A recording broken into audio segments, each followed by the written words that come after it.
Good afternoon to each and every one of our merry Marvelites. Welcome to Marvel Movie Talk. Very excited to be here talking about episode 8 of WandaVision.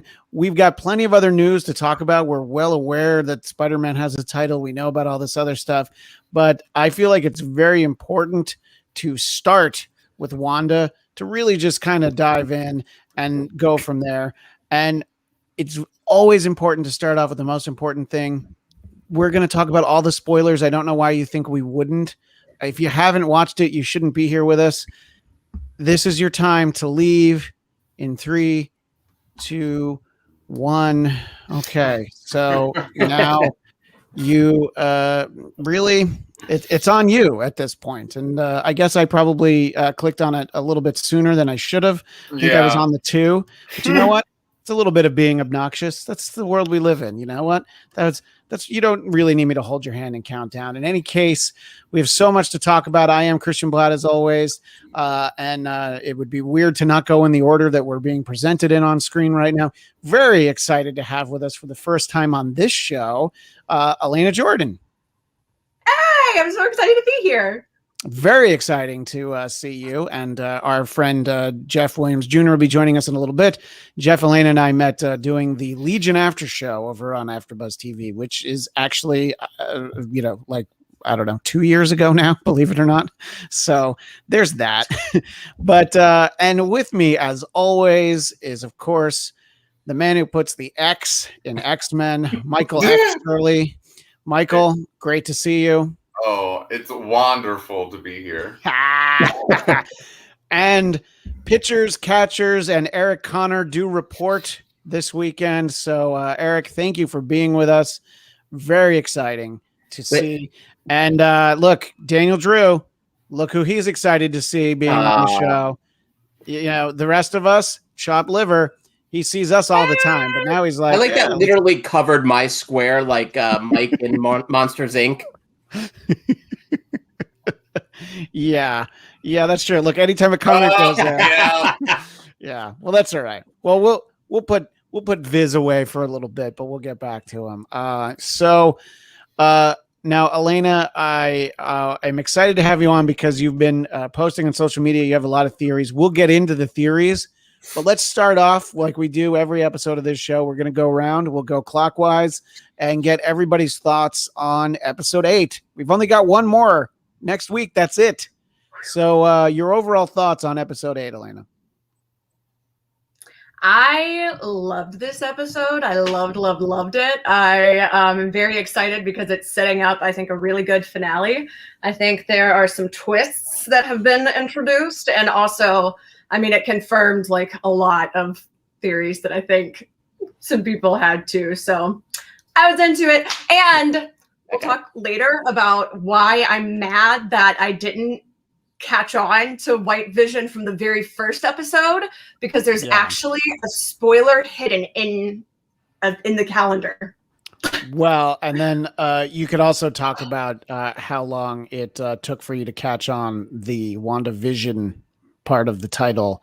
The vision. The television. Vision. That is literally a telepath with vision, and it's her television that she created with her telepath powers. And I was like, cool. Didn't figure that out until I misspelled the word television. And then it was like, vision. Yeah, it's like Siri corrected you and was like, no, I think this is what you mean. Well, speaking of theories proven true, somebody who is very excited for the way that the show is turning out is, of course, Michael Shirley.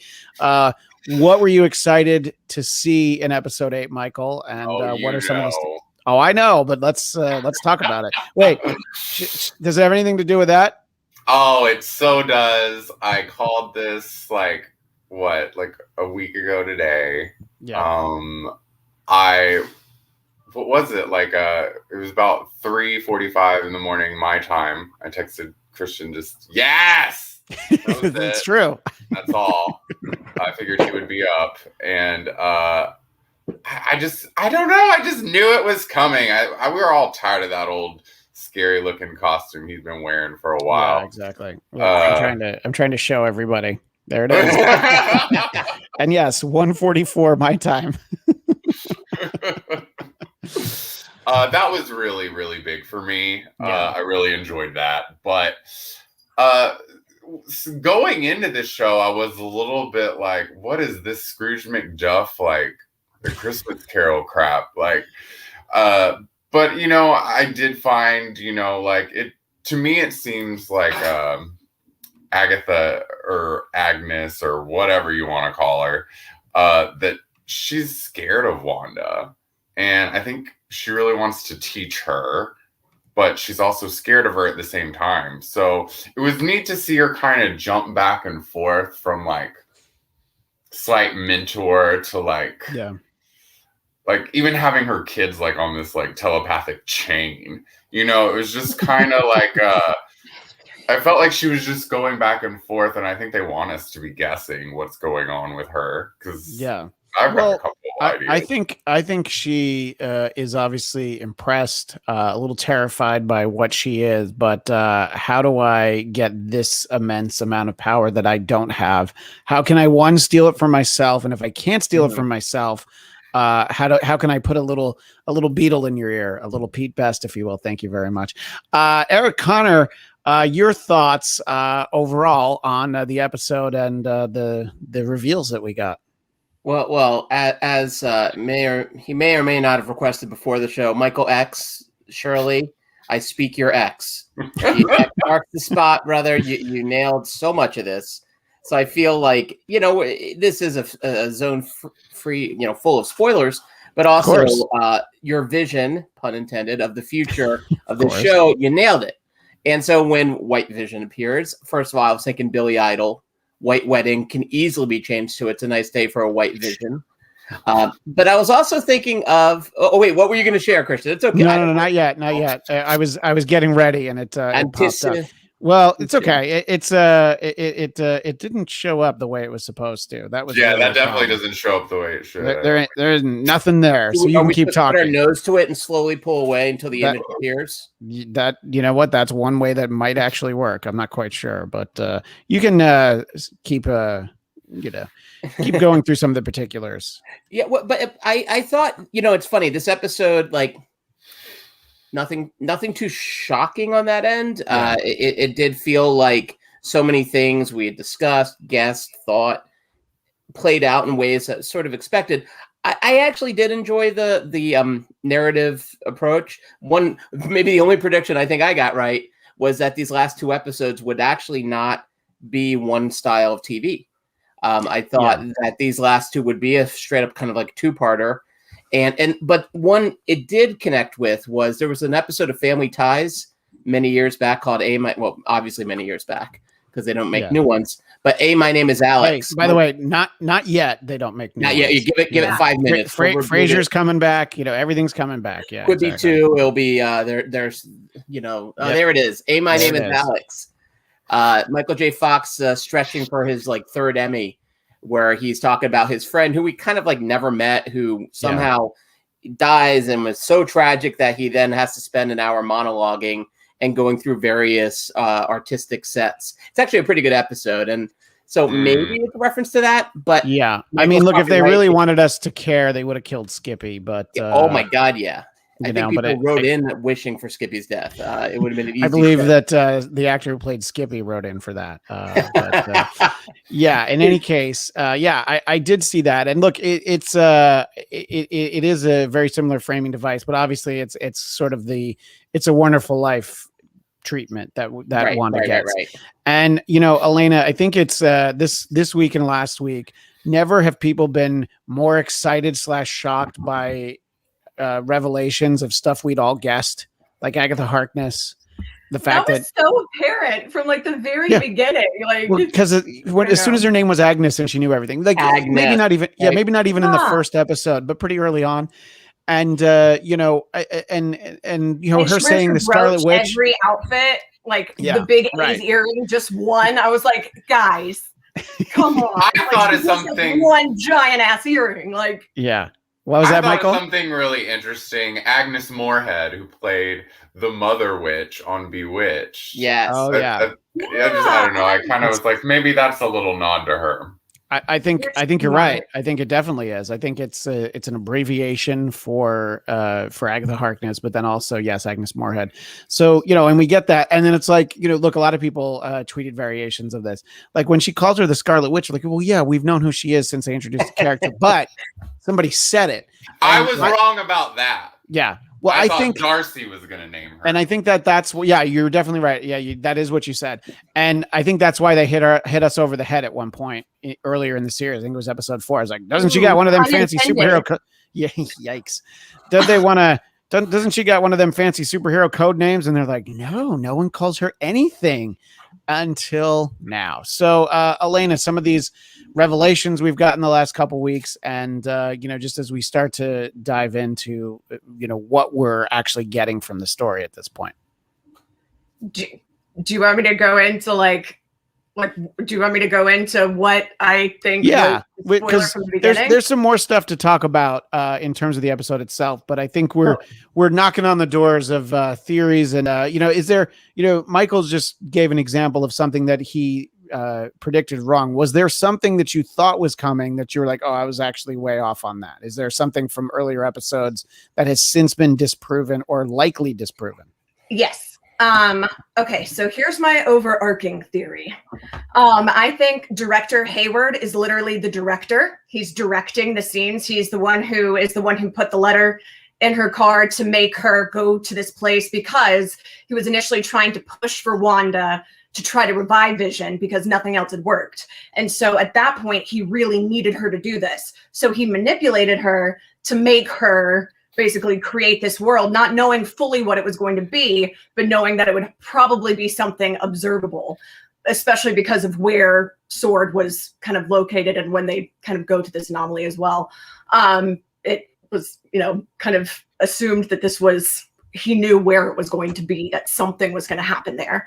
And then I was, however, wrong, because I thought the Hex initially was people with dormant mutant genes that were being researched anyway. And it became basically like a giant research facility. So he could research not only Wanda, but also how these people interact.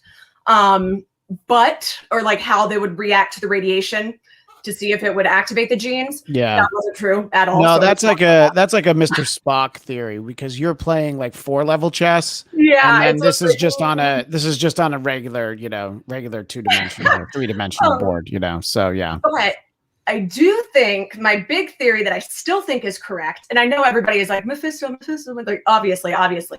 But originally I was thinking that he was every animal that was introduced, starting first with the lobster and then like the bunny, but then Senior Scratchy is clearly Nicholas Scratch, her son. I think the missing kid on the milk carton that we saw was Nicholas Scratch. I think that he is actually, that was him as a child, and that he as an adult was the missing person that was introduced in episode 1. And that Mephisto found him, and basically, because he can take people's souls, used Agatha to be like, hey, because he can only bend the will of people if the victim allows them. Like, correct, they have to say, I will enter into a pact with you so that you can take over my mind, basically. Yeah. So I think that Agatha did that as a pact to get Nicholas free. And because she's trying to protect her own child, then because we know that in the comics, Tommy and Billy are creations because of the split of soul of Mephisto that are then reabsorbed. I think what's going to happen is that he is going to either try to reabsorb them, or I don't know, something, but Agatha is going to intercept and basically like nullify the pact, because she sees herself in Wanda after this episode, after seeing her whole backstory and seeing that while her story, the Salem witch trials, and the people in her coven betraying her, was that her power wasn't understood. And when she tried to understand it, she was shunned. Whereas Wanda doesn't understand her power, but if she had someone to guide her, could maybe use it for good. So I think that I still think that that's going to be the case. And I think that Mephisto is the Fly, because we see his first incarnation in the comics as the Fly, which is like the locust that we see here. But then I think that that's his agreement with Nicholas as well that we see when the bunny like eats the bird, the locust that's the bird later. Right. No, I mean, this is all stuff that adds up. We do have someone here on the panel who is very anti-Mephisto. Not that there aren't indications. And look, there's nothing wrong with going out on record and saying like, you know what, I'm not a big fan of the devil. That's probably not too much of a hot take in 2021. Although, again, I'm not going to name names. There might be someone on this panel who, if need be, would make a deal with the devil if it meant that they could get a pack of smokes in a snowstorm. But again, I am not naming any names. I'm not looking in any directions. This is just more general talk that we're having here. But Michael, when it comes to all these theories, these indications on Mephisto, I know that there is a big part of you that does not want that to be what it is. But is this compelling? If you're sitting on a jury and the verdict is yay or nay Mephisto next week, where are you leaning right now? And again, whether you want it or not being the issue. I would look at my fellow jurors and I would say, she's really sweet, but this Elena girl, she is like way like conspiracy theory, like so she's QAnon, like so she's the meme of Charlie Day from It's Always Sunny in Philadelphia. Like all the theories on the board. Yeah. I'm like, that was just the first 10 minutes of episode 2. Yeah. Right. I am the Charlie Day meme incarnate. Yes. Yeah. Exactly. I picked up on the Senior Scratchy thing. After we had our last after show, I rewatched the episode again. And I was like, I wonder if that's her son, Nicholas Scratch. But then as the episode went on and I saw how much Agatha's backstory was changed, she's supposed to be like 10,000 plus years old, it just seems like they're kind of going in a different direction with her. I was thinking maybe with Doctor Strange, Nicholas Scratch will come in, maybe Mephisto will come in, but the way they're doing this, I don't really see Catherine Hahn sticking around. I think Wanda's going to just obliterate her. And I think these little Easter eggs are just little like tips of the hat to the fans. Well, they're definitely going with some sleight of hand, Eric. I mean, if in the episode where Vision tries to go through the hex, he does run into Agatha, and then we see her snap out of it and be like, "Oh my God, you're an Avenger!" And then when we realize, at the end of last week, that actually she was just putting on a front, not just fooling Vision, but all of us as well. So they're definitely leaving false breadcrumbs in here. What do you think about Elena's theories, and what do you think about the possibility of getting some good old fashioned Satan on our TV next week? I think Elena's playing chess and I'm playing just one column of tic-tac-toe by myself. That's how I feel by comparison. No, I think it's great. I think it's funny. My angle on this is slightly different, where it's less from the comic books and more from they have what? There she is, by the way. Scale. Oh, okay, I got you. That's Elena. Yeah. Oh, you're one That's beard my away. other background. I am in the other room. Yeah. If I could grab the beard off of Eric's face and just move it up 2 rows, then that would be you. Anyway. Carol. Sorry. Go ahead, Eric. Well, first of all, I also have maybe the biggest question of this episode is, what was Michael talking about in his text to you above the yes? Because it was. I know what it was actually. It was. It was at the end of the previous episode. Okay. No. Actually, no. I know what it was now. It was. Can you read it again? No, I'll tell you what it was. It was that he spent $40 on this comic. Yeah, I got drunk and bought that because I've been wanting it so bad, and I had to be drunk to buy it, and I spent $40 on it. Yeah, and look, this room would not be built without drunk purchases. Basically. The only other comic book I've spent $40 on is the introduction of the White Queen in X-Men. That's the only one I've spent that much money on. Yeah, let's just say. Quietly, so my wife doesn't hear. Late last year, there was an impulse buy that I could not turn down, which was Amazing Spider-Man 121, where Gwen Stacy dies. It's not in great condition. It was not cheap. But anyway, Maybe some other day we'll talk one about of your kids can go to college. That's all right. You just got to figure out. We do Hunger Games here all the time. Yeah, I think that really going to represent. Yeah, anybody who has multiple children knows that Hunger Games is the only way you determine who actually gets to go to college. So let me just sort of piggybacking on what we're talking about. I want to bring in some of these comments. So Craig Robinson says, I feel like they laid the Mephisto stuff to bed with this episode. They've introduced Scarlet Witch, Monica, and Agatha. Last episode will just be explosions and trying to contain Wanda. I will tell you one thing, Craig. Definite explosions next week. Yeah. Well, and that was actually the thing I was getting at too, was there is one episode left. If they introduce Mephisto, it might be a breadcrumb at the end leading us into what maybe. That's too much. We're getting Doctor Strange. We're getting Doctor Strange. There's not going to be room could be popping up more in the next thing, Doctor Strange. Sure. Or and that brings up Cam Egan's point, because there's this these comments from Elizabeth Olsen that there's this crazy cameo in this show that people don't even know, and they can't believe it didn't leak. Predictions on who the Luke Skywalker cameo is going to be. What if it was Mark Hamill, by the way? But that's neither here nor there. He was the voice of the Hobgoblin on the Spider-Man animated series. It's his character from Wing Commander, I think. Yeah, that's probably more likely. But in all honesty, I think that Doctor Strange makes the most sense. That would be very cool. I think Benedict Cumberbatch has been known to take a TV paycheck every now and then. Yeah. It's shocking enough, though, at this point. I think I'm with you, Eric. I think it's bigger. Yeah. No. I think it's. What? I honestly think it's Magneto. I mean, he's done. Fassbender or McKellen? I think McKellen, but I think it's going to be one that is like, or actually probably Dick Van Dyke, because he was a consultant. Man. And because he did this whole interview where he was like, I didn't know WandaVision was going to be so big when I did it. And he said, when I did it. So that makes me think he was on it. So that's not Did big, he still though. fall over an ottoman at his advanced age? I think that they're going to have him, like, I don't know. I think it's going to be, I think that would be the only thing that the actors would be like, oh my God, right? Because to them, that would be somebody that they're like, this is a legit icon. What about a holographic ghost of Mary Tyler Moore? He's throwing her hat up in the air. No, it's just the hat in the air.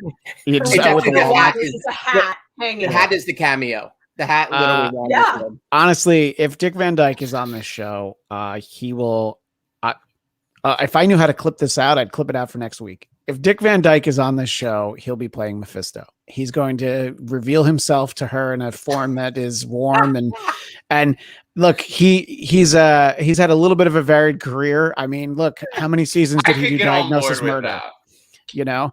And especially okay. But all I was going to say is that anybody who saw the more recent Mary Poppins movie where he had a cameo is, look, I don't know what he is, 95. He's still jumping around, So I think he's going to have I think he could be a face of Mephisto that we see. And I think it's Dick Van Dyke. I honestly think that's a big cameo. Can I will this into existence? Yeah. Because I want this so bad now. I want nothing else in this week besides this, and maybe a vaccine. I'd also, which one are you really going to pick, though? If you could get a vaccine or Dick Van Dyke on this show, obviously you're going to take Dick Van Dyke. But I'd also like to get Bryan Cranston. Come on, we got to see him on television in this episode, so she can will people out of thin air. I think it's Doctor Strange. And Michael B says, could Haywood be Mephisto? Because he seems to know what Wanda truly is. I think. No. I mean, it's possible that if he's not, he could be whispering in his ear, and then, it could just sort of be, because look, I think Hayward is not Mephisto, but he screams tool. So he's probably a tool of Mephisto, a puppet, if you were. Yeah. So I think that that is very likely the case. And then Larry says, I think Mephisto was hinted at, but he's not revealed until a later show movie, maybe Doctor Strange 2. Maybe, whoever the cameo is, maybe it's a mid-credit scene in episode 9, and it is like Doctor Strange showing up to clean things up, or it is Mephisto. And I don't know. I mean, I think that this is great. We can keep guessing, keep thinking. And more comments, beeping goat. My theory is that Agatha wants to know how Wanda created the hex because she wants to know how to bring back her own dead husband, Ralph, Mephisto. That's been a very popular theory from the beginning, Elena, is that the reason we don't see Ralph is that he's Mephisto. I think Ralph is definitely Mephisto. Yeah. especially with the references later. But I think that also, because there's so many little nods that we have where it's like the devil's in the details. That's not the only place he's in, but he is. Yeah. And then we see the stork like go into the wall painting that we see the magic doesn't work on the stork. I think the stork was Mephisto. So I think he's already there. And Farad says, I think the cameo may be James Spader as the voice of Ultron. I would certainly welcome that. You know, I mean, why not? No, but you. I don't think that that's that level. You know what I mean? Like, It's less than zero character. Yeah, or They just bring more pain into it. well, they'll just make for an awkward interaction with Robert Downey Jr. though if he comes up as his less than zero character. But one question I wanted to ask you guys actually about one thing in the world building here. Yeah. So was Agatha just always hanging out in Westview? Because No. this, by the way, this is the other most powerful being from Jersey, the Karate Kid. Just so you know, there is a reason for the shirt besides a lack of laundry. And the Mets hat is mostly because I didn't have time to put in my second layer of shampoo I now need. But you also knew it would make me happy. So I knew. Yeah. I know my audience. Yeah. At least 1/4 of my audience. Hey, Kitty. Was Agatha? Hey, look! It's by the way that is our own white vision. There. I Mephisto. just wanted to jump in. Yeah, before. that was Agatha's black cat, but now it's the white vision cat. Yeah. Sorry, Eric. Finish your thought. Please. This is the part I was like, I kept thinking, like, wait, hold on. So she wasn't part of the town, but it seems like I don't know. It's a witch's version of a Hellmouth. It's her, her home. So it doesn't seem like she moved in here. So was she just always hanging out in Westview, which would explain most of my theories, by the way, about New Jersey. But that's for another episode. She says something about how she felt Wanda's like energy and it drew her there. Her license plate is from Connecticut, and the Connecticut witch trials actually happened 30 years prior to the Salem witch trials on the date that we saw on the calendar. So I think 100% she's from Connecticut. And that I mean, I'm going way deep dive. No, I mean, the calendar told us everything, and I didn't realize it. And she does have a hint of nutmeg in the air whenever she's there. So clearly she is from Connecticut. But, when it comes to license plates and things, you had messaged me, Elena, about a number-based theory you had. So and it refers to Agatha. So do I need to get out the Charlie Day graphic again and you can explain the math behind this? You know what's bad, though, is that literally everything that I have is numbers. Like, I could go through so many of them. It's like... Do you want me to just kind of power through, like starting from episode 1, or do you want me to pick? Let's just start with the one that I'm referencing, which is the house number, because I love this. Yeah. Okay. Yeah. So the house number. Sorry, I thought that I forgot that I didn't text you last night at 2:00 in the morning. I figured out Wanda's license plate is a nod to Bucky, and it. Oh, I didn't. Okay. Anyway. Yeah. No. Only Michael's allowed to text me in the middle of the night. Also, Agnes's license plate, if you look at it, it's broken up into 2 different portions. It's a hex code for magenta and green, which is Agnes's color and Vision's color on each side. So her license plate is literally a hex code. It's the color hex code. If you look up the color hex code, the first part is the code for magenta, and the second is for Vision's color green. They're actual shades. So that's how I know the license plates do something.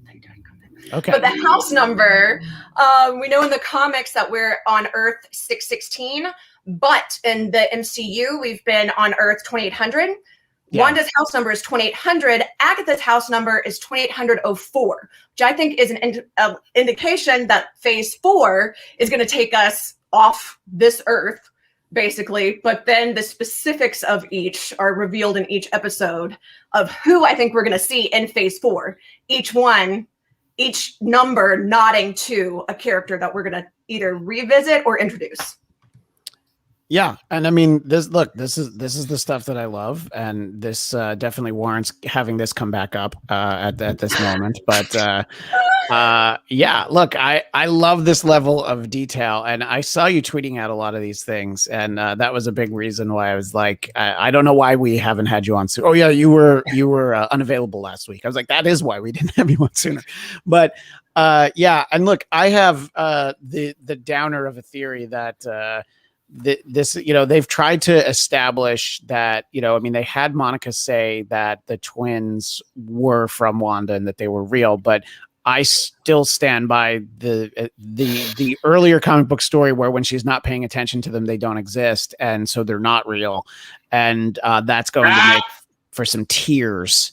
But look, and my idea was that Vision was going to just drop dead, and so now that's thrown out though because we have White Vision, and I sort of want to focus on that. And don't worry, we got plenty of time to get to some more numbers. But I wanted to White Vision too, though. Oh well, then if we're talking White Vision, give us your White Vision numbers. Okay, I'm going to show you guys. Actually, I know I keep talking about this calendar like a crazy person. I don't know if you can even see it on here. Probably not. But anyway, if you look at the picture that's on the calendar that has the date circled, it's hard to see on here, but it's the Westview appliance store that we see. But it's a picture of a little girl by herself, folded up, watching TV. And it says, all this little girl wants is a color television. Color television. Color. Okay. All right. Yeah, I like we that. have White Vision because in the background, we also see stop. Oh, okay. There we go. I thought you were going to put the Charlie Day thing again. I was like, damn it. But we get also the butterflies is the decor in the background, which we see her accidentally create butterflies over the twins' crib. And then we also have twin paintings in the background that are almost similar, but not exactly like the fraternal twins. Right. So all of this was introduced on the calendar that they were like, what's the significance of it? And then it like is super zoomed in on it. So I thought that it had to be something that mattered. But it seemed like that was introduced from the very beginning because also when you look at the numbers, 238, this is Marvel 238, aka the Unlimited Vision. Right. So and if you put that closer to your camera, if you put that closer to your camera, that image of 238, because that number is referred to earlier. Hold it up a little bit because there's Monica Rambeau right there in the front. Yeah. So I think. And we also see too the number 238 is Earth. 238 is the crooked world where Mad Jim Jaspers created his own reality and then made himself go crazy because he lost his sanity creating the reality, which is a direct tie to what Wanda's doing now. Right. And if you reverse the numbers to Earth 823, that was when Maestro battled the God Emperor Doom, which also wasn't real. So it's all references to this is not the reality. So all the numbers from the beginning kind of spell it out. Are you okay? Look, Daniel Drew says definitely missed Elena. Just waiting on them puns, and we haven't. You're just too excited, but I feel like we'll get to some. What about this theory? What if White Vision is voiced by James Spader? No. The sword doesn't have all the components needed, so they accidentally bring back Ultron. Entirely possible. I don't think that's our big cameo. Yes, Elena. Sorry, I just remembered something else. The whole plot line of Unlimited Vision 238 is when Annihilus was creating the null field, which is basically like the hex, because he was going to blow up the world because the positive energy that was inside the null field that he created was going to hit the negative zone, and that was going to cause the implosion of Earth. So because we know that Vision is giving this radioactive decay, the one that she created is being tracked by Hayward because it has this vibranium decay that is able to be tracked. I think that's the positive energy force that's in it. And if she doesn't kill this version of Vision, it's going to destroy the world. And because they already introduced that she's a Nexus via the Depression ad, I think that her Nexus power is going to be what splits and becomes the Nexus of all realities when she destroys Vision. And at some point, we're going to get the Fantastic Four coming through a Nexus, I think. And similarly, William Walton says, what if it ends with Wanda inadvertently opening a hole in the multiverse and Tobey Maguire or Andrew Garfield Spider-Man show up and sets up Spider-Man 3 Multiverse of Madness? That's what I think is going to happen. You think that's what's going to happen in this show? We're going to see a Spider-Man or possibly Spider-Men.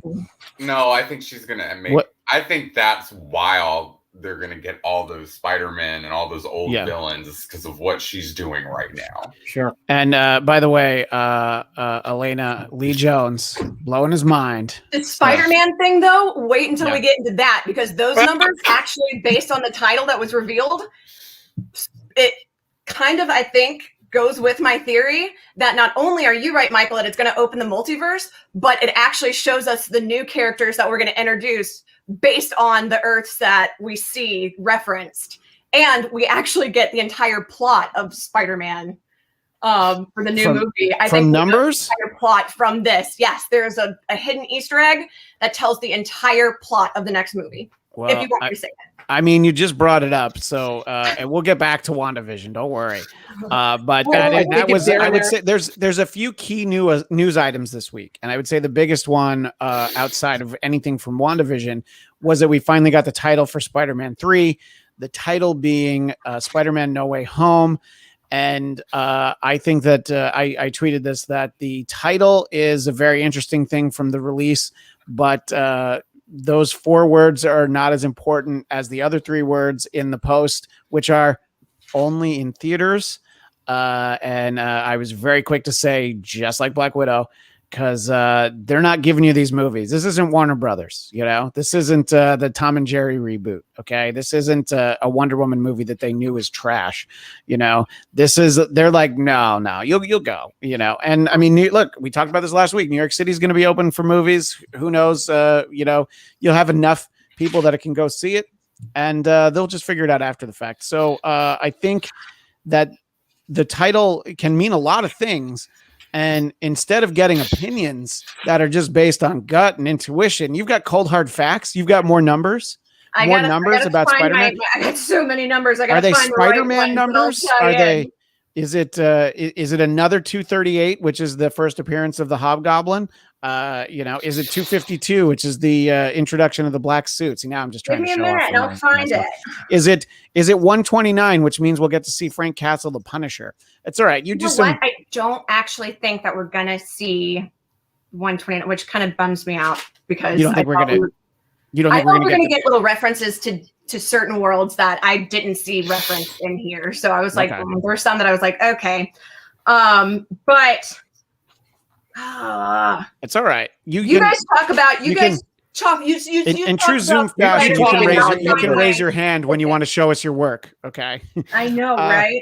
I bragged too hard, and then I didn't organize my notes. So it's like Eric, she's faster than the computer. Oh, there we go. Oh, I'm sorry. Okay. No, go ahead. If you got it, you got it. That's where we're at. Well, there's a couple. So based on the clocks that we see, I think every time, because there was that theory that like the clocks were like the flag hands that spell out X-Men. But I'm like, no, I did not see that.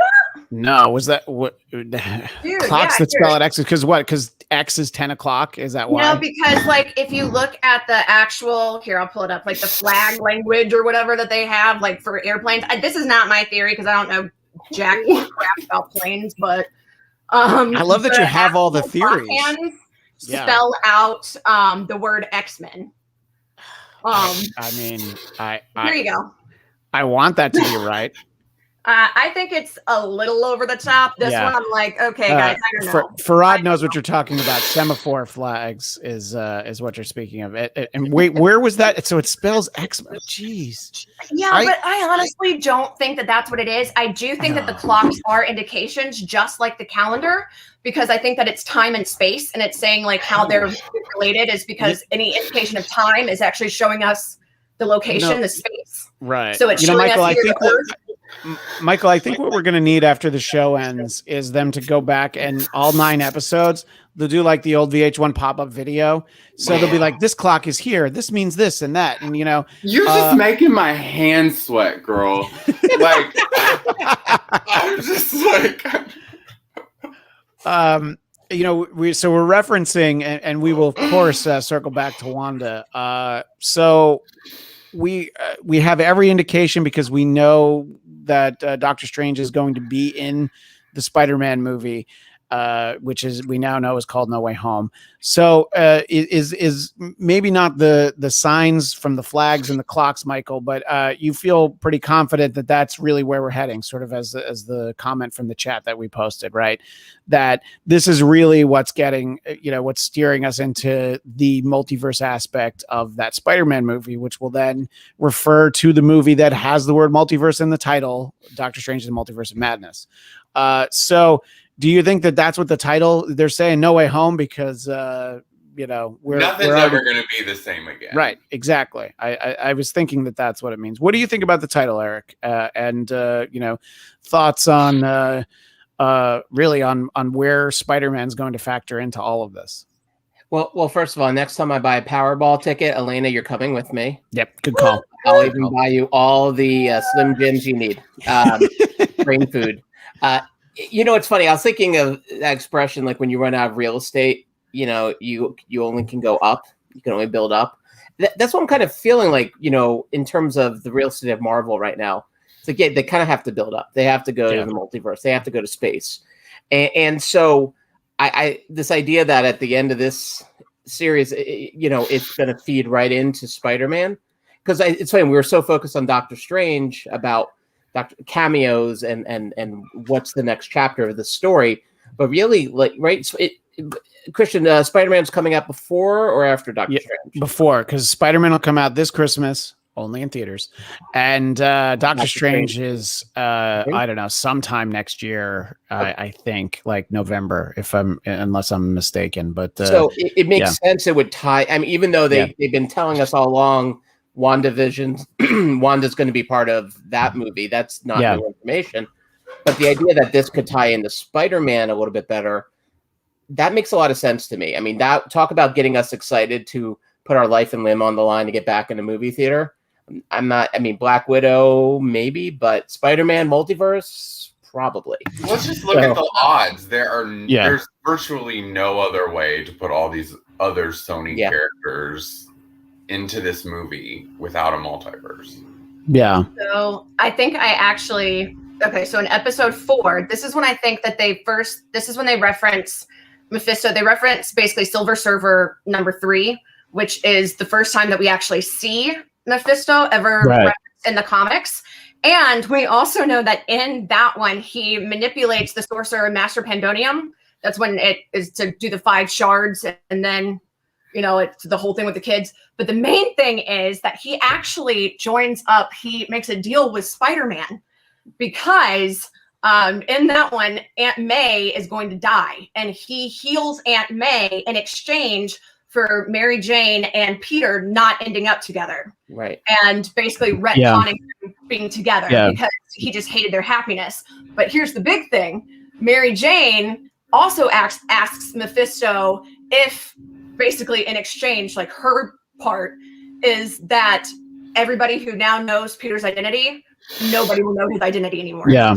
It's literally my least favorite story point in the history of Marvel Comics. Nothing makes me happier that I was not reading at that point. From Beeping Goat, Doctor Strange 2 comes out March 25th, 2022. So that's going to just be a few months after Christmas. And David House, I was liking Elena's take on WandaVision even before I discovered she was from Birmingham, as am I. Roll Tide. Yes. One question though that I have for this. Okay, and I think that this is probably way off. But I would love to see this at some point. Do you think, because I think that they're going to reintroduce, they're going to have to reintroduce Harry Osborn like how they do in the comics, through the same comic with Mephisto. But the main thing that I really liked was that it led to the Hotel Inferno storyline, where Doctor Strange has to go and basically save Las Vegas from like the demons that have now taken over it. That Mephisto is like manipulating. I want to see this on screen so bad, especially with Zack Snyder's like Vegas zombie movie coming out. I'm like, Vegas, move it. It's right there. Piggybacking on my comment, David, again, on Spider-Man, I've gone full circle. Liked it 30 years ago. I'm with you. Lost interest. I'm with you. And now eager to see the next one. Yeah. I mean, in terms of the movies, I've enjoyed most of the movies. And let's bring in Ghost 8386. Agatha Harkness would also love to have America Chavez and Blue Marvel powers. So look, we know that she wants to be able to, we see in the very beginning of the episode, just this is one witch that's just looking for some more power. And we've been very critical on this show, Michael, about the run times. But when we saw that this one was 47 minutes, I was like, finally. And then, the Agatha sequence at the beginning was a solid 3-4 minutes too long. And I'm like, well, there go my extra minutes. But it was interesting to see. But it was just like, as soon as it ended, my wife was like, do we need that? I'm like, no, but it was a little bit of some character stuff, So Michael, your thoughts as we're learning more about Agatha and the fact that we were right that we did get a little of It's a Wonderful Life, or behind the scenes, a little stroll down memory lane for Wanda. What did you think as that all played out? Where Agatha just literally kept pushing her and making her deal with painful moments in her life. I keep just trying to figure out like, what's the point of her? And I in the comic book, she's not really very big character, so I don't really see them making.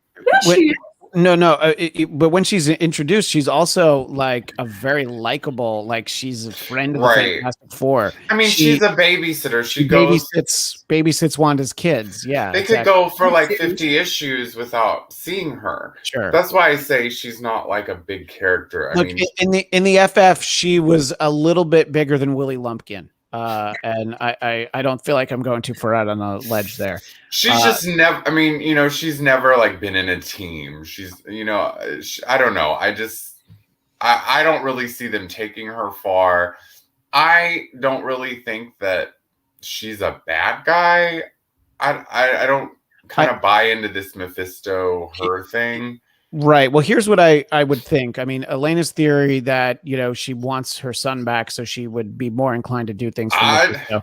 I also think, though, that even if that's not the case, she's probably just more morally ambiguous. It's not as cut and dried with a character like that, because look, the reason why her own coven is trying to burn her at the stake or destroy her at the stake is because she was using a little bit too much of the black magic. Right. And, look, even Luke Skywalker uses the dark side of the Force. And she wanted to be too knowledgeable. They say he was beyond your years or whatever.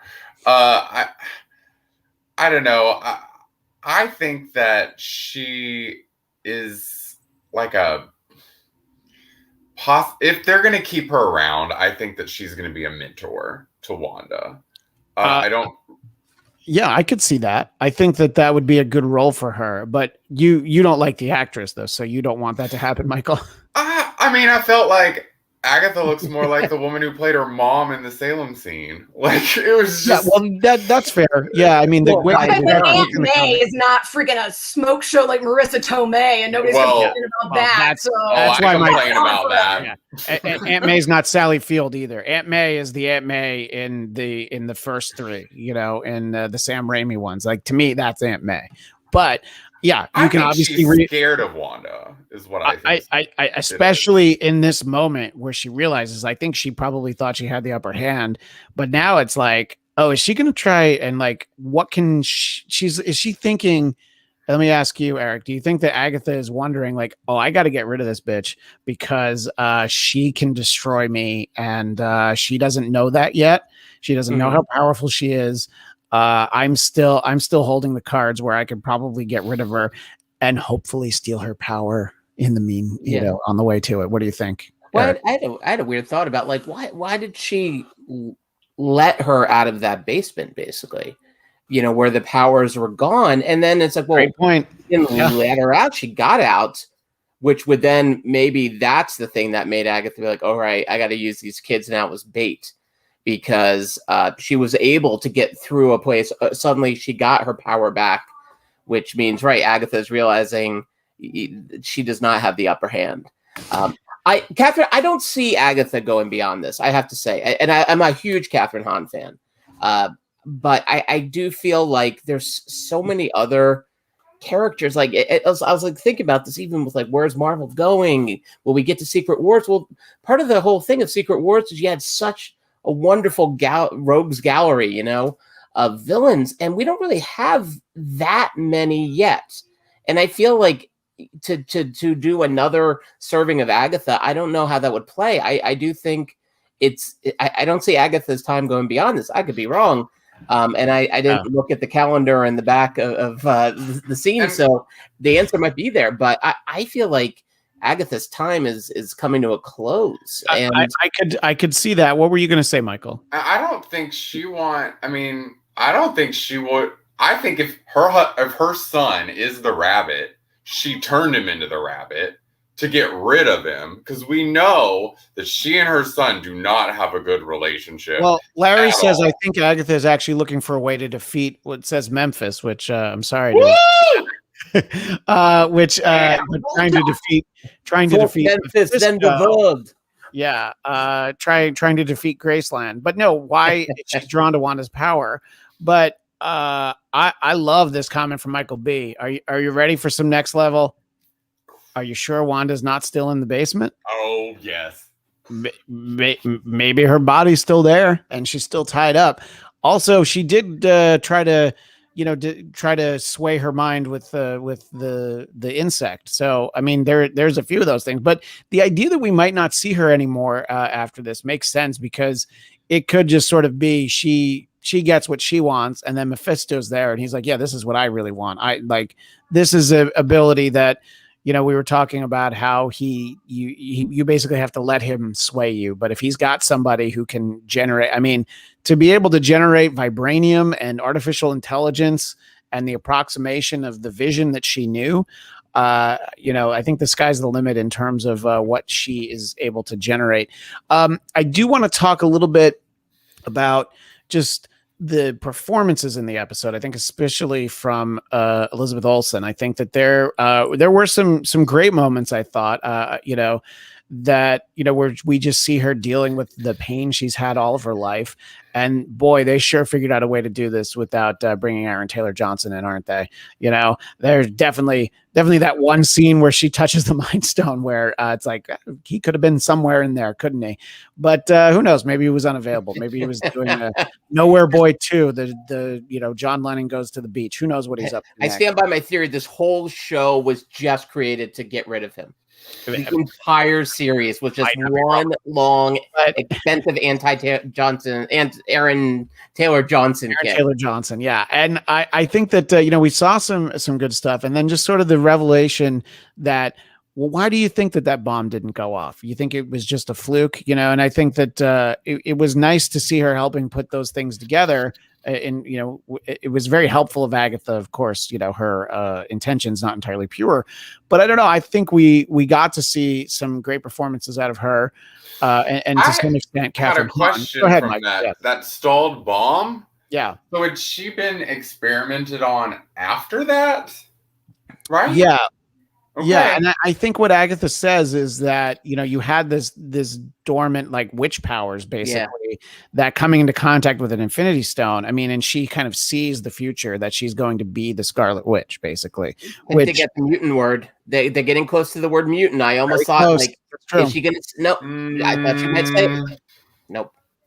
Yeah, dormant at least. Yeah. So it's true. It's you were born with something. I don't know what to call that though. Dormant's a gateway word to mutant. Well, I think that it kind of feeds into the whole theory of like, the no more mutants in the comics, but reversing it and having her creating these mutants, which we've already seen with Monica becoming Photon. Right. And that was Michael's theory, right? That everyone else, this is over 3,000 people. Because how many people that it was? I think it was 3,892 plus the 2 that were added, Cat Day and then Monica, Darcy and Monica. So that means that there are now 3,894 mutants that have been activated, minimum. I was thinking this was going to be a reverse M Day. But I also feel like, given all the backstory we got, this whole Magneto theory's out. I feel like they're going back to when they rewrote Scarlet Witch's backstory as to being like, oh, well, she wasn't actually a mutant. She was just experimented on, and we just told people she was a mutant. It was like, and you find out that Magneto's not her dad, and all this stuff was kind of made up. Yeah, I think that, well, here's the thing. A week from now, we'll have a lot more indications. I don't think we're going to have all of our answers. I do think that, as I've said the last couple of weeks, I think that episode 9 of this show is going to wind up the Westview aspect of this story. But you're still going to have White Vision walking around. And are we going to have two visions? You know, is it going to be a foreigner album? Is it going to be Double Vision? I don't know. We'll have to see. And honestly, only because Elena's here. I almost stopped myself, and I'm like, no, let those puns fly, man. It's just trying to show off.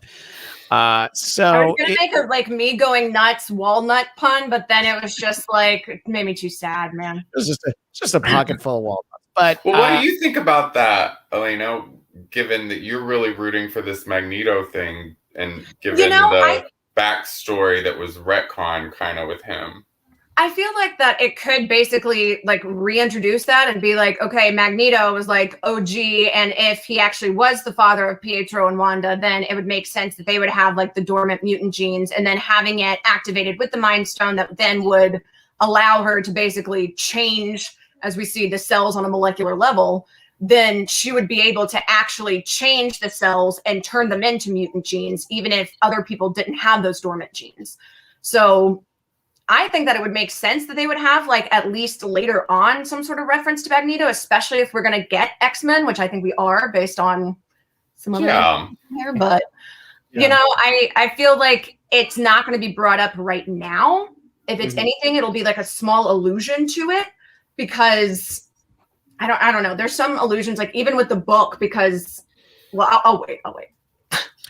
Well, let's take a look at, you know, just sort of as the episode of television that we watched, Eric, in terms of, you know, performances and just sort of, you know, pulling on some threads and not really solving things, but just sort of the reveals we got, the performances we got. Just, you know, an actual like production standpoint, you know, clip licensing of Malcolm in the Middle. And like, is that why they bought Fox, so that they didn't have to spend so much to use that clip? You know, just a little bit of, I'm glad Michael liked that. Some of the things that we saw in these 47 minutes last night. They spent billions of dollars just to save a few $100,000 on clip licensing. I love the math on that. That tracks. Yeah, that definitely tracks. Yeah. You know, it's funny, by the way, we didn't bring up Who's the Boss as one of her inspirations. Like all the other ones we saw, Who's the Boss? That one snuck up on me, and it's going to be. I need a Tony Danza moment. We need a Tony Danza. I mean, yeah. But maybe we'll get Judith Light. She'll be on anything. She's TV. Wait, what's your cameo? TV. Her price is TV friendly.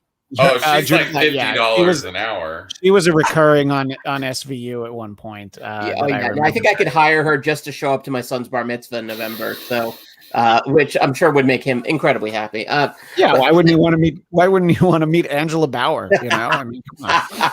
What kid wouldn't? So, you know, as far as an episode TV, I thought this in some ways was a classic second to last episode of a season. Whole lot of stuff sort of played out and explained, with the idea of like holding him back on the theatrics until the finale. By the way, it was over 41 minutes, so I don't recall if we actually put money on the line. Oh, we didn't put actual money. That shit either, Christian. I definitely said under. I was like 27 minutes. Yeah, I think all three of us took the over last week, so you owe us some cash. I'll pay up in screen time. That's all I can really do. That's fair. You know, one thing I thought was kind of funky about this, that I don't know if anyone else caught this, like the way Westview was portrayed before she took it over. You notice that it was like almost somber or dour, like in more so than a traditional Jersey way.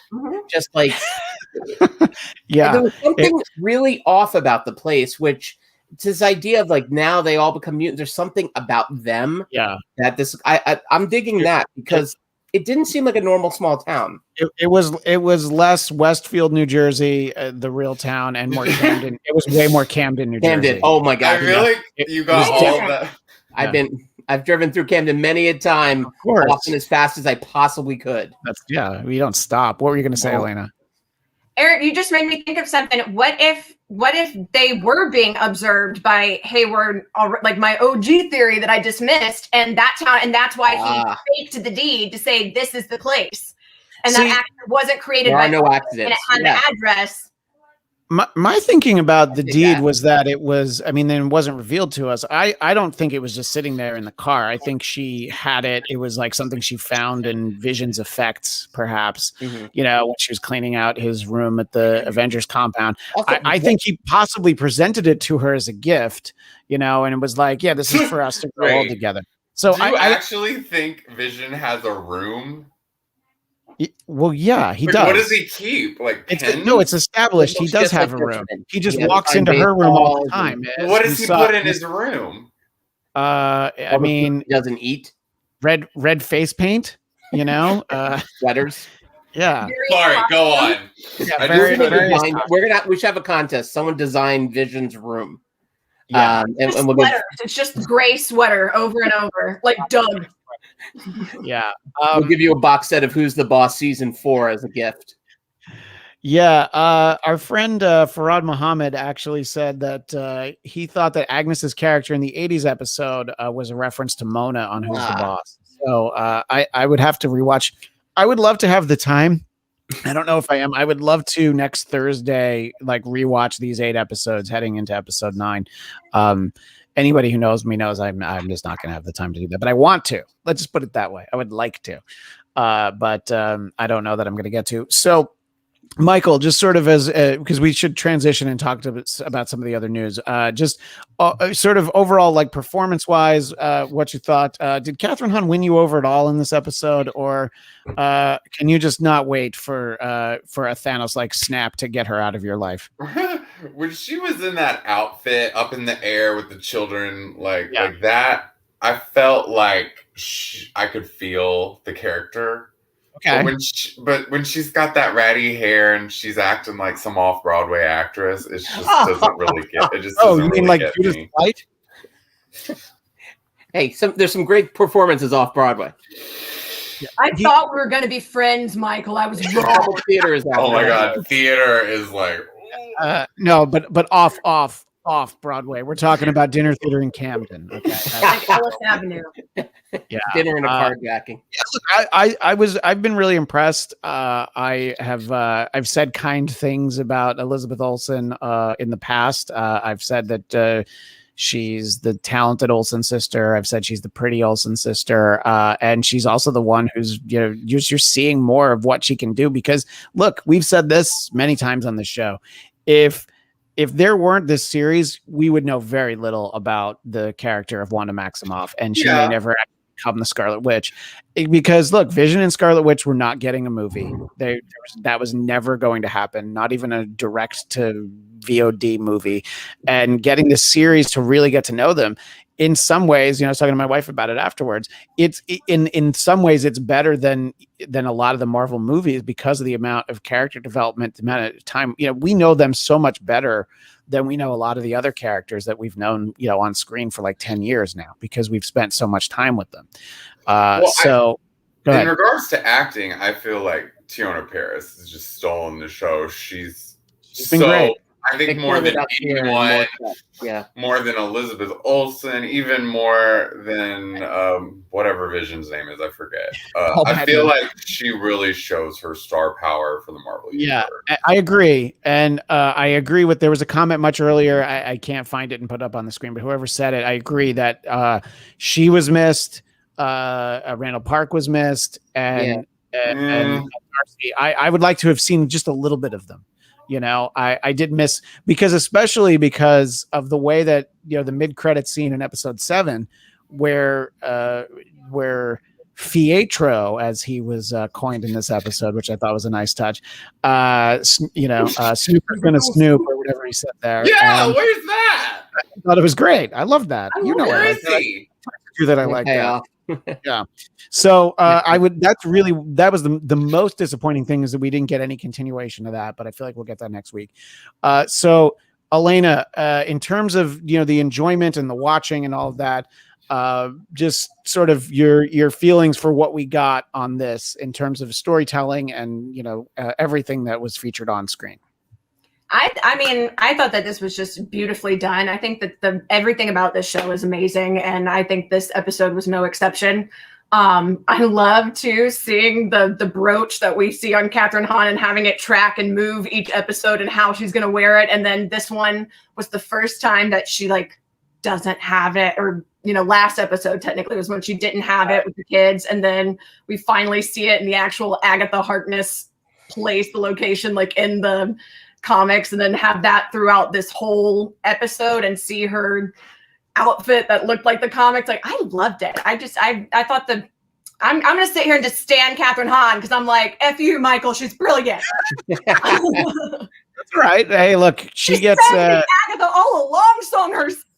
She gets plenty of appreciation on this show, so there's no problems there. So we can we'll spend a couple more minutes on Wanda when we wind things down, but I do want to just transition to some of the other news that's out there. We did get a release date for Loki, which is June 11th on Disney Plus, which is going to put a big gap in the Marvel release schedule on Disney Plus because Falcon Winter Soldier is only 6 episodes. So, and Disney Plus has a Star Wars animated show called The Bad Batch airing at that time. So I think that they're really like, we're going to just keep the nerds with one show that they want at one time. And we're not going to double up that on way. Well, yeah, I mean, look, it's going to keep people subscribed. I mean, so I think that, and I rewatched the trailer again for Loki. It looks cool. I like him. Obviously he's great. So even if it's a sort of convoluted way to figure out how to tell more stories with him after he died, it's fine. You don't have to sell me on it. I will definitely be excited to check that out. Is anybody not excited for Loki? Let's let somebody speak up to that. Michael, that's why I put it that way. I shit on everything. Yeah, who's gonna take a dump in our Cheerios? Oh, look, it's Michael Shirley. In our sugar snaps. Yeah. I don't know. It's like there's like a spectrum of the fandom in the Marvel and DC universe that I just don't relate with, like, at all. Like the people who get like really excited about Harley Quinn, like it's just like this. I just don't have that love for like that character. I just don't. Loki's like one of those characters that people just really love, and I just don't have that. I mean, I think I liked the character. There's some really good moments with him He's in a the comic. jerk. Yes. And he has his moments, like, interacting with the X-Men and the New Mutants. There's a good stretch there, where he has a moment where he can be benevolent, after the Shadow King has possessed Karma, and he ends up just like destroying her body by having her eat till she like weighs like 300 pounds. And so she's like out in the desert and she sweats it all off. And he's just like, I should return you to the way you were when you went into that desert, but not even I'm going to do that. So, he has his moments, but I think Tom Hiddleston playing Loki really is why people like the character. It's just because he did such a great job with a character who, I don't know. I mean, I don't even think that like those were the most exciting issues of Thor when I was reading it in the 80s. I think the reason Gatorade Bill a lot more than I like Loki in the comics. I think I don't like him because he has been played like in this way that it very much, even down to the way he looks like the comic book cards I had, in the 90s. And I don't know. There's just certain parts of the fandom. Says Michael is going to be the main villain of Blue Marvel. There's just certain like the things that people get really excited about it. I find like I don't get excited about it. Like I was really excited for WandaVision, and no one was acting like the show even mattered until like a month before it premiered. Yeah, So you're a little more low-key on Loki? Yeah, like I don't know, like I didn't get into the Groot, how everyone would go out and buy a Groot or like a Yoda, baby Yoda. Like I don't know. Baby Vision. We're not here to talk ill of baby Yoda. You mean your mind wasn't blown? Yeah, there he is. Like, oh no. I guess I just get more in. I get more into like just my classic superheroes. Sure, I'm with you to that extent. But what were you going to say, Elena? I know I keep going back to numbers in WandaVision, like Yes, freaking please. Rain Man, but I do want to reference one thing because you brought up Loki. Yeah. There are references to the characters that are going to have their own Marvel shows throughout the series. And in the very first episode, when Mr. Hart chokes and we see his watch very clearly, are 12 and 2, which doesn't make sense for the time of night that they would be. It would either be 10 minutes noticed that night that they were having dinner, or 2 o'clock in the afternoon. 210. I'm sorry. Issue Avengers 212 is when Loki goes to visit Miss America to make her look after Wiccan, who is Wanda's child. Right. Makes me think that we will actually see the kids again later on, maybe because of the multiverse.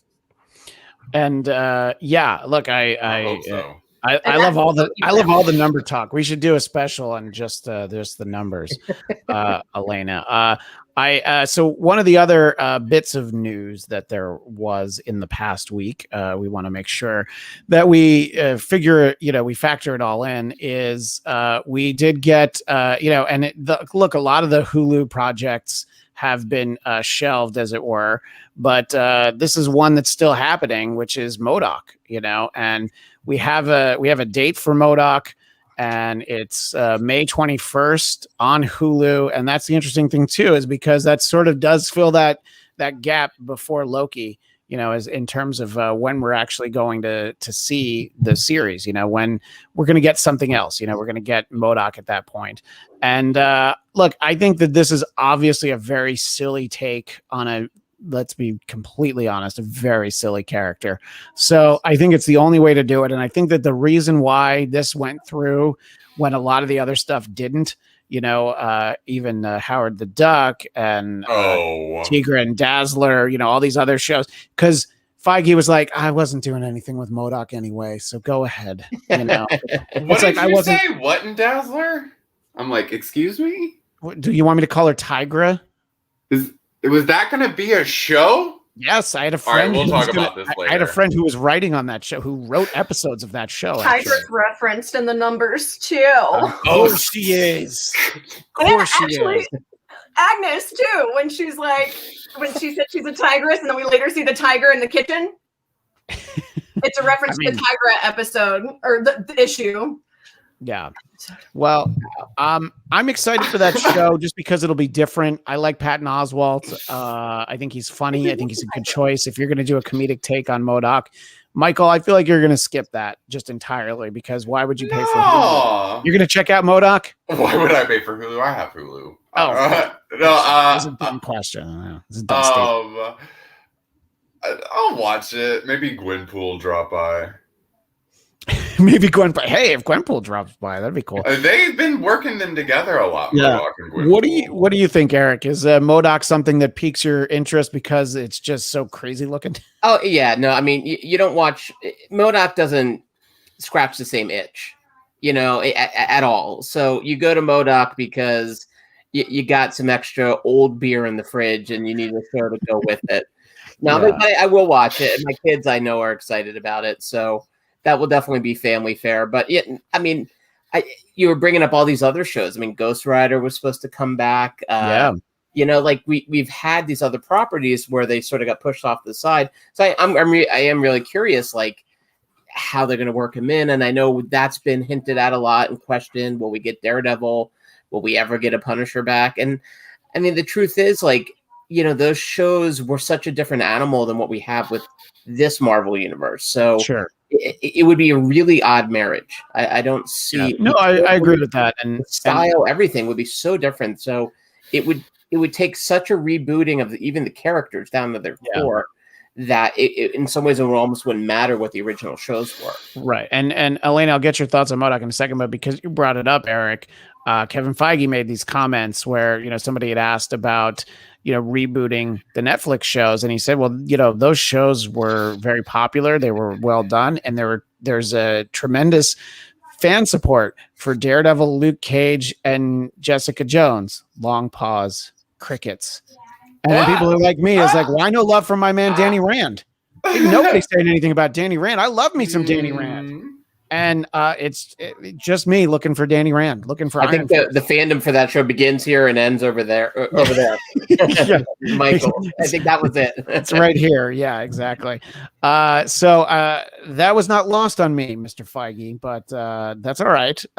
Look, if we got the other three back, in some capacity, I always wanted Heroes for Hire. I wanted from the time that those shows started, I just wanted Luke and Danny together. I don't want Luke back without Danny. The season 2 episode of Luke Cage with Danny on it was one of my favorite hours of the Netflix shows, and I just wanted more of it, and I thought we were going to get more of it.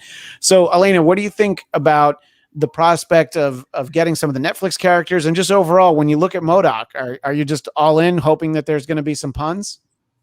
Yeah, I don't really care about MODOK, I'll be honest. Were there no numbers that indicated anything about MODOK? I think the numbers were that the numbers weren't going to be high enough for it for Disney Plus, so they were like, "Hey, our numbers since we got this ESPN Hulu deal working out." Throwing shade with math. I thought I was the dump truck. Yeah. And by the way, Daniel does mention that Agents of S.H.I.E.L.D. was also mentioned, and he's not ruling out the idea that we might see some characters from Agents of S.H.I.E.L.D. Most people hope it would be Quake, Chloe Bennett, that we do indeed get to see. In any case, I'm excited that we have, a great one more week of this WandaVision, and we're going to get to catch our breath the week after with some behind the scenes. And somebody in the chat mentioned this earlier, I really hope that behind the scenes incorporates a lot of these numbers that Elena's mentioning. 2 more tidbits. One is that we're talking about Spider-Man No Way Home. Tom Holland says that they're almost done filming it, which is good because it comes out in December, only in theaters. And that's also the last movie on his contract. So that's an interesting thing that, it's like, you're going to introduce all these other Spider-Men. So it's like, oh, Tom Holland, do you want too much money? I think Andrew Garfield will, put the mask on again. Tobey Maguire could be old Spider-Man. We could get Nicholas Hammond from the TV series, or they could get the Japanese guy from the Japanese Spider-Man. You want me to tell you who I think is going to be in it specifically because of the numbers? Please. That we haven't introduced the Spider-Man specifically. Yeah. Okay, so because we do have, honestly, in the numbers in WandaVision, I think it's telling us who we're going to see in both the Spider-Man movie and in Multiverse of Madness. I think it's telling us specifically which characters and a nod to each of them. So we're definitely, I think, going to see Ben Reilly's Spider-Man because in episode 2, we see the Strucker Watch is on 2 and 8, which we know also 2800, but Earth 802, if you switch, look at it, 802, is Ben Reilly's Spider-Man, which is Scarlet Spider, which we reference. We have kind of the spider, I've been a kid once. It's kind of like a nod to, when Agnes says it, is like the Spider-Man, spider. And then we have Scarlet Spider in that specific issue. And then we also have the clock that we see that's at 6 and 11. And Earth 611 is when we see Henry Berman's Spider-Man. So I think we're also going to get Henry, and then there's another one that we're going to get, I think, as well, that we see, that is the 1600 Lady Spider. Yeah. I can't remember her name off the top of my head, but we have a reference to her in it too. So I think we're going to get Lady Spider as well. I mean, that's 4 movies right there. All of that. I think you need to actually take the numerology and do number 1 all the way up to 2804. Yeah, what does each number represent? And just tell them tell us what each of them represent. That's a book right there, honestly. Yeah, absolutely. I'm telling you, y'all. There's the bunch that's hidden in here, but legit, looking at it, I'm like, it makes sense. Yeah, look, but I mean, the way that you have these numeric predictions makes me understand how they feel like they can predict earthquakes. I mean, even also Earth 11, Spider Girl. Sorry, Penelope Spider Parker. Girl. Spider Girl, because we see in episode 6 the reference to Earth 11, because we see the 11 and the 26. Earth 26 is the Dark Reign with Reed Richards, which is when he makes the device to strip all superhumans of their powers, reminiscent of when Wanda does the same thing, like the No More Mutants. That's No More Mutants, yeah. Superhuman Registration Act. So the 11, I think, is a reference to Spider Girl, Earth 11, Penelope Parker, who we're also going to see. I mean, we're seeing everybody, and like that's Spider-Verse 2, the animated movie, could pick up any of the slack for anybody that they don't fit into the Spider-Man live action movie. I think they're going to be quick references, but I think we're going to see. Yeah, they could. It could be like a Where's Waldo. If you do a freeze frame, you're like, oh my god, look at all these characters. No, I think we're going to cut to the different universes, kind of like how they do in like the animated version. Okay. But we're going to see, instead of them all convening into the one universe, we're going to see kind of like the scene where he gets zapped and sees all the different ones. We're going to go to the different actual universes. Well, Mary Jane. Elena, Crisis on Infinite Earth. Hey, wait a minute. Elena, you've had a lot of numbers for us this week, and what it really comes down to, though, is that you're number one in all of our hearts, and we appreciate you sharing so many of these theories. And here's the thing: if you come back next week and there's some big reveal, and you're like, "I have these numbers in the book, I just didn't get," we will believe you. By the way. I'm gonna, I think, make a whole video just because I honestly have so many that I want to go through and talk about. Well, Wandavision by the numbers. Where would people find this video if I don't know? That's the problem because I don't have anywhere anymore. I would be happy to post it for you, but if they want to, I would be happy to post it on our channel. Far from home. Yeah. Where can people keep in touch with you? That's the real important question. You can find me on Instagram at Elena Jordan and on Twitter at Instagram at Elena J. Jordan, Twitter at Elena Jordan. And Farad says, I would love to see this video. So please make this video and make Farad happy. The one other bit of news is that the confirmation that Guardians of the Galaxy 3 will film this year. So that Suicide Squad is off of James Gunn's plate. So we'll get that, but we already know that we've got the Guardians and Thor: Love and Thunder, which is filming Down Under right now, but plenty of time to talk about stuff like that. Michael, I know that there were a lot of numbers thrown around today for you, and I'm terrible with numbers.